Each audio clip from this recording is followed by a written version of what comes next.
Il était une fois, dans une petite ville pittoresque, deux âmes solitaires qui n'avaient jamais croisé leur chemin auparavant.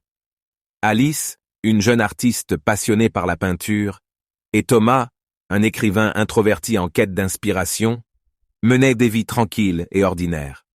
Un jour, lors d'un festival local, leurs destins se sont enfin entremêlés.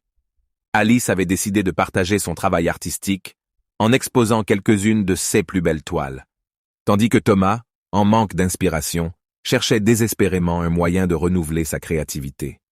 Intrigué par les couleurs vives et les détails subtils des tableaux d'Alice, Thomas s'approcha timidement de son stand. Leur première rencontre fut empreinte de curiosité et de fascination mutuelle.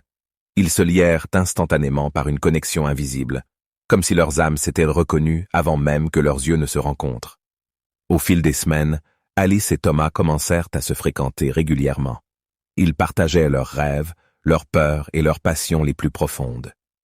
Alice trouva dans les mots de Thomas une muse inspirante, tandis que Thomas découvrit dans les yeux d'Alice une source infinie d'inspiration pour ses histoires. Leur amour grandissait chaque jour un peu plus, comme une toile sur laquelle les couleurs s'entremêlaient harmonieusement. Ils se promenaient main dans les rues pavées de la ville, s'arrêtant souvent pour observer les nuances du ciel ou la beauté fragile des fleurs. Un soir, alors qu'ils se trouvaient sur une colline surplombant la ville, Alice et Thomas échangèrent un regard complice.